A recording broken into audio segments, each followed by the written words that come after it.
What's going on, everybody? Welcome back.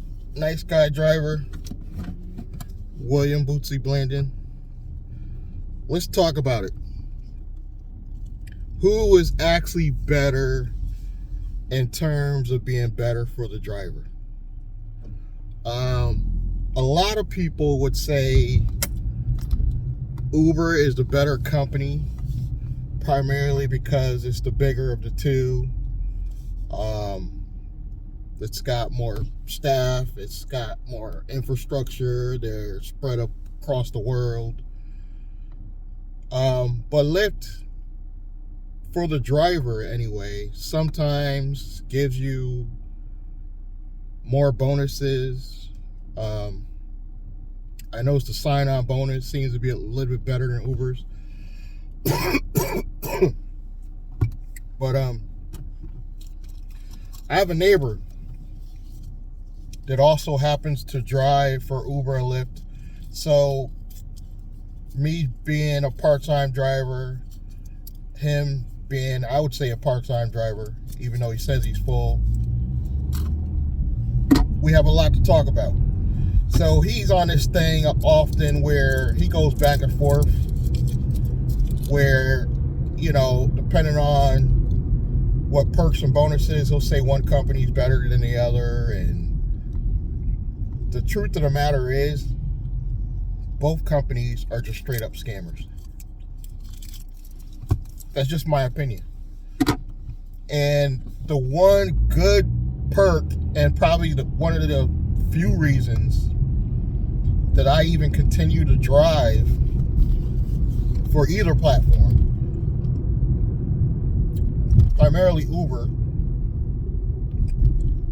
is because it's flexible. That's it. It's flexibility. I'm from an era where,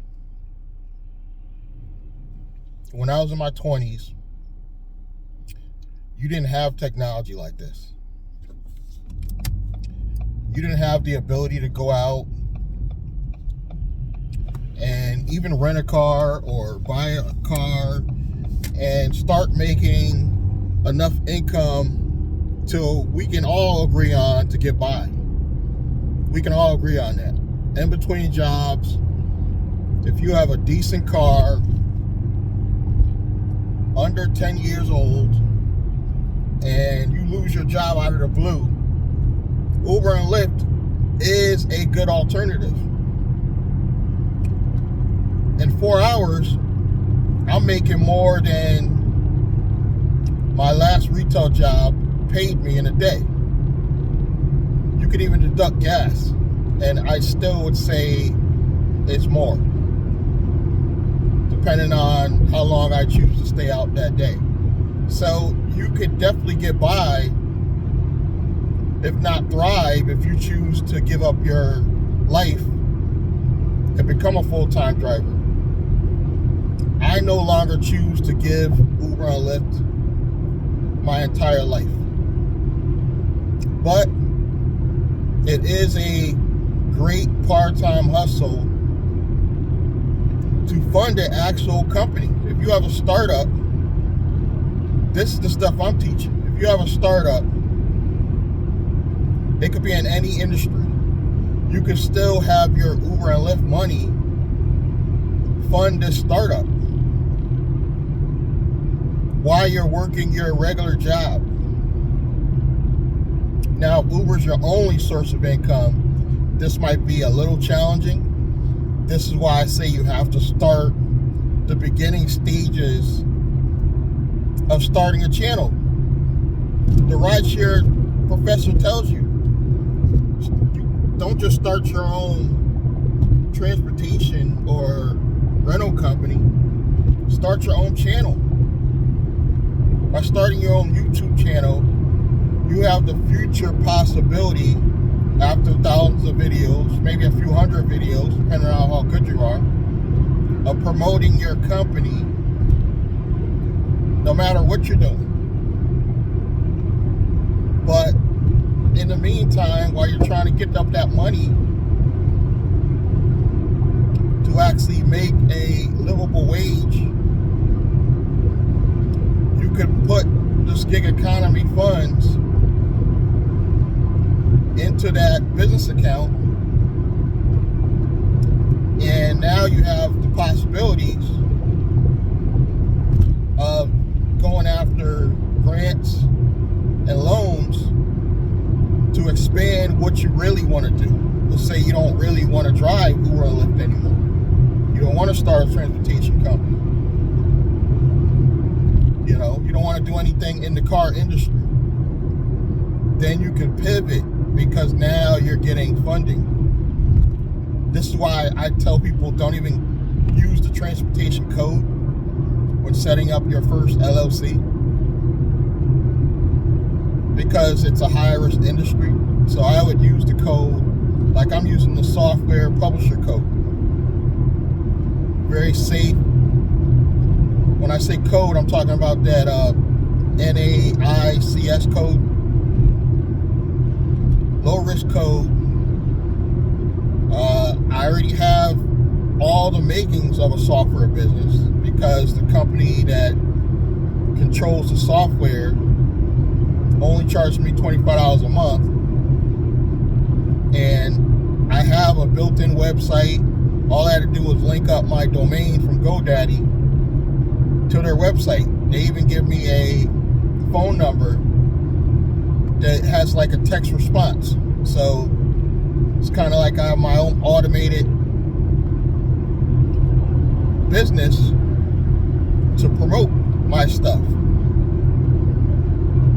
Because Uber and Lyft is not going to be forever. I don't care if you're a veteran driver. I get people that are veteran drivers sometimes and no comment, and they've been doing it like 5 years, 7 years. Do you really want to keep doing this for the rest of your life?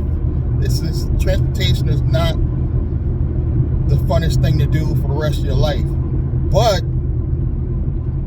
you could use gig economy to say build out something where you're not giving up your own personal time.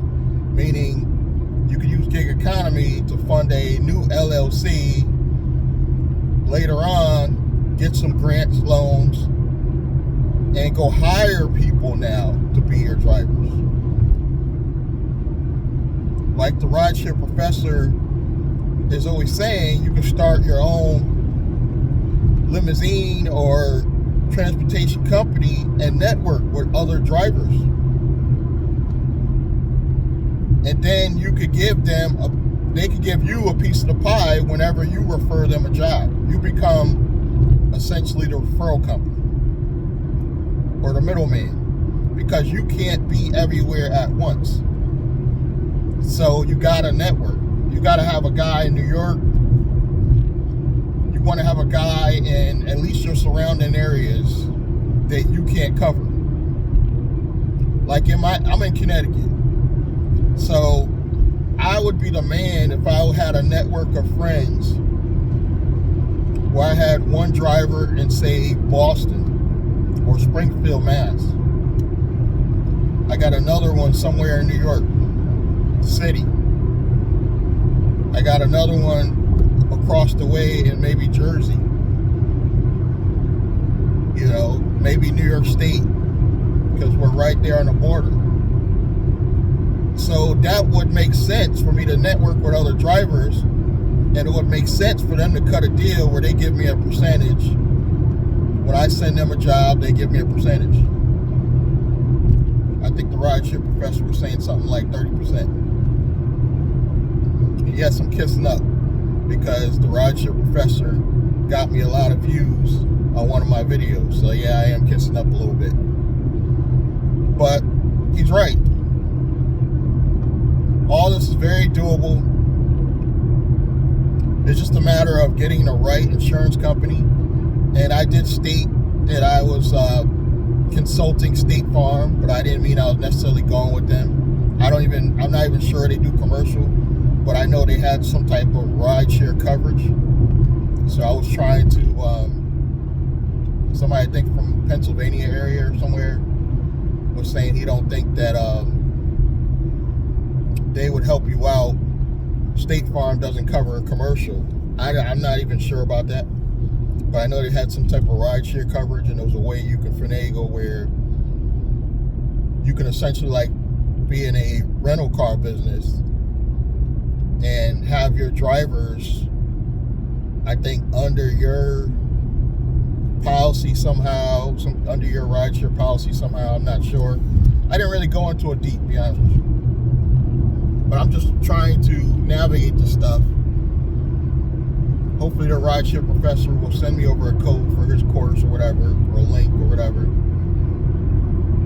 I wasn't going to harass him for it because that's not how I do things. You know, like that nasty comment I got about me having my hands out for handouts. It's not true. I'm not looking for handouts. I'm out here grinding just like the rest of you. It's just, I'm not just going to be a slave to Uber and Lyft. This is why I have an affiliate business already that actually pays me a paycheck. I have all my money go to this one business account, and then essentially it pays me an ADP check as an employee of my own business. So I technically have a business already, but I want to do a local business for either car rental or transportation. I haven't even decided which one I want to do yet. I'm obviously going after funding. I don't plan on having all kinds of money, but there's a lot of money out here. The government is giving you money to start businesses. They want you to start businesses. Both sides. I know definitely Republicans do, but so do Democrats. Democrats also want you to start businesses. People think they don't. Democrats probably are just a little bit easier to get money out of, but trust me, Republicans want to do some big stuff on the corporate side. They want you to have corporate advantages and, you know, different ways to hide money. Of course, Trump spelled it out. I'm not a supporter at all of either side, really. Well, I'm lying. I'm a Democrat, but I'm not supporting Trump at all. But he laid it all out. How his dad basically had everything. He didn't tell everybody, but they looked at his holding company structure, and he had so many different companies paying different companies that he got away with not paying any tax. We're a capital society. That's how we got this thing set up. You got to become corporate to take advantage. And yeah, I say take advantage. I say whatever money the government gives you, take it. I'm not afraid to be in bed with the government because I'm not out here trying to do anything illegal. So I will take whatever money I got from the government to create another stream of income so I don't have to, quote unquote, beg and borrow for tips. I will not be a slave to Uber and Lyft. I do enjoy the flexibility of what an independent contractor should be. We do have a little bit more control, even though they're scamming us and nickel and diming us with the upfront pricing, which I'm sure I think rolled out in pretty much every area by now. But you can't set your own pricing. You can't have your favorites. You should have a way to favorite your favorite passengers and be alerted when they need a ride somewhere. Like I say, they go to the airport every day. You should be alerted that so-and-so has to go to the airport at such and such time. You should be able to schedule that right in the app. So it's not truly an independent contractor, but you can make it your own business simply by incorporating, and now you have a real business. I want to thank you guys for your time listening to me rant.